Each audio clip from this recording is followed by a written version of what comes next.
এইভাবে আচার করলে যে আচারটা এত মজা হয় আর এত টেস্টি হয় আগে জানা ছিল না। এই আচারটা করতে আমি কি কি ব্যবহার করলাম সেটাই আপনাদের প্রথমে দেখাবো। আর এই আচারটা খেতে খুবই টেস্টি হয়। আর এই আচারটা যেহেতু আমি তেলে করব না, এটা আপনি খিচুড়ি, পোলাও যে কোনো জিনিসের সাথে খেতে পারেন। আর এর জন্য নিয়েছি আমি তেজপাতা, গুঁড়ো মশলা, হলুদের গুঁড়ো, সব ধরনের মশলা দেখিয়ে দিচ্ছি কি কি এখানে আমি নিয়েছি। সবগুলো এক সাইডে রেখে নিলাম। আর এখানে হচ্ছে যে আমি একটু বেটে দিব সরিষা আর কয়েক কোটা রসুন আর মরিচ। এটাকে ব্লেন্ড করে আমি হচ্ছে এখানে আমি যে দেখছেন একটা বড় পাত্রে আমি জলপাইগুলো নিয়েছি সেদ্ধ দেওয়ার জন্য। আর এখানে হচ্ছে আমার 3 কেজির একটু কম ছিল, আর পুরোপুরি মানে 3 কেজি মানে কিছু জলপাই আমি রেখে দিয়েছি, তাছাড়া সবগুলো জলপাই আমি আর এখানে আমি কয়েকদিন রেখে তারপরে হচ্ছে জলপাইটি সেদ্ধ করছি। এতে হচ্ছে যে আমি যখন সেদ্ধ করব তখন হচ্ছে যে আমার সেদ্ধটা তাড়াতাড়ি হয়ে যাবে। আর যদি আপনি কাঁচা কাঁচা আনেন তাহলে যেহেতু আমাদের এখানে সরকারি গ্যাস নাই, নিজের সিলিন্ডার ব্যবহার করতে হয়, যেভাবে মানে সাশ্রয় করা যায় সেভাবেই চেষ্টা করি। আর এখানে হচ্ছে যে আমি সবগুলো এরকমভাবেই করে আমি কিছু বিচি রেখে দিয়েছি, আর এই কয়টা জলপাই আমি রেখে দেবো। আর এই পানিটাও কিন্তু ফেলে দেওয়ার দরকার নেই, এই পানি দিয়ে আপনি ইচ্ছা করলে জেল মানে জলপাইয়ের জেলি বানাইতে পারেন। আমি দেখাবো আমি জলপাইয়ের পানিটা রেখে দিয়েছি, আপনি যদি আমি বানাই আমি আপনাদের রেসিপিটা অবশ্যই দেবো। আর এখানে আমি কড়াইতে চলে আসলাম, বেশ কিছুখানি সরিষার তেল দিয়ে দিলাম, যেহেতু আমি এটা তেলের আচার করব না, এর জন্য হচ্ছে যে বেশি তেলের পরিমাণটা লাগবে না। এখানে আমি শুকনো যে গরম মশলাগুলো সেগুলো এক এক করে দিয়ে দিচ্ছি, কয়েক রসুন দিয়ে দিচ্ছি, আর এখানে পাঁচফোড়ন দিয়ে তারপরে একটু মানে বাঘার আসা পর্যন্ত অপেক্ষা করব। একটু কয়েকটা শুকনো মরিচ দিয়ে দিলাম, দিয়ে এটাকে যখন এটাকে করব আর ফেনা ফেনা কিন্তু একটু পরেই চলে যাবে, যেহেতু সরিষার তেল দেওয়া হয়েছে এর জন্য হচ্ছে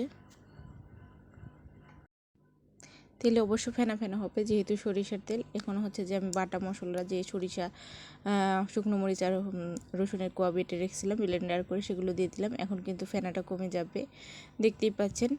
আর এখানে আমি সব ধরনের মশলা অ্যাড করব, যেমন মাংস রান্না করেন বা তরকারি রান্না করেন সব মশলা, আদা রসুন জিরা সব ধরনের মশলা। এইভাবে আচারটা করলে আচারটা খেতে খুবই ভালো লাগে। আমি এখন শুকনো গরম মশলাগুলো দিয়ে দিব, হলুদের গুঁড়ো, ধনিয়ার গুঁড়ো, মরিচের গুঁড়ো সবগুলো দেওয়ার পরে যখন একদম কষানো হয়ে যাবে, মাংস যেরকম কষানো, এরপরে হচ্ছে জলপাইগুলো আমি দিয়ে দিব। আর এখানে আমি পুরোপুরি বিচিটা রাখিনি, কিছু বিচি মানে অর্ধেক বিচি, 1 কেজির উপরে বিচি আমি ফেলে দিয়েছি, কিছু বিচি রাখছি, যেহেতু আচারের মধ্যে আমার একটু বিচি না থাকলে আমার ভালো লাগে না।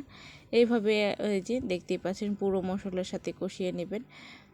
যেহেতু আমি এখানে তেলের পরিমাণটা একটু কমিয়ে দিয়েছি, যেহেতু এখানে আমি তো ওইরকম তেলের আচারটা করব না এটা।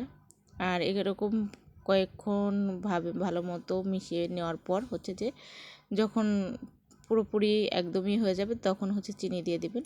চিনির পরিমাণটা আপনারা যেরকম দেন আপনার ঝাল, আর এটা মিষ্টি আচার করব না, যেহেতু ঝাল টক করব, এর জন্য আমি চিনির পরিমাণটা একটু কমিয়ে দিব।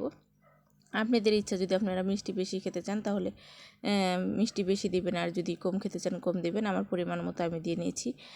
আর এখানে হচ্ছে যে এইভাবে আমি পুরোপুরি রান্না করব। আর এখন আমি দিয়ে দেবো ভিনেগার। আর এই ভিনেগারটা আপনারা দেওয়ার অবশ্যই চেষ্টা করবেন, ভিনেগার দিলে আপনার দীর্ঘ সময়ে আচারটা আর নষ্ট হবে না, অনেক মানে 1 বছরের মতো আপনারা রেখে খেতে পারবেন, কোনো সমস্যা না। আর এদিকে আমি একটু শুকনো পাঁচফোড়ন আর হচ্ছে কয়েকটা শুকনো মরিচ দিয়ে এটাকে আমি ব্লেন্ডার করে নেব, যেহেতু আমি তাওয়ায় একটু ভেজে নিচ্ছি। এটা হচ্ছে যে আচারটা যখন হওয়ার আগে আমি এটাকে দিয়ে তারপরে নামাবো। যেহেতু আমার আচারটা হয়ে গেছে, এখন আমি এই যে ব্লেন্ডারে গুঁড়ো করে নিয়েছি সেগুলো দিয়ে দিব। আর দিয়ে দিব স্বাদ বাড়ানোর জন্য বিট লবণ। বিট লবণ না দিলে তো আচারের স্বাদই থাকে না, এটা দিলে আচারটা 3 গুণ বেড়ে যায় স্বাদটা। এইভাবে আমার কিন্তু আচারটা হয়ে গেছে অলরেডি। এখন এইভাবে আমি নেড়ে চেড়ে নামিয়ে নেব।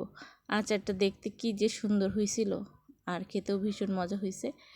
আর রেসিপিটা যদি ভালো লাগে লাইক কমেন্ট শেয়ার করবেন। সবাই ভালো থাকবেন, সুস্থ থাকবেন। আর যেখান থেকে এতক্ষণ আমার ভিডিওটা দেখছেন সকলকে অসংখ্য অসংখ্য ধন্যবাদ। সবাই ভালো থাকবেন। আসসালামু আলাইকুম।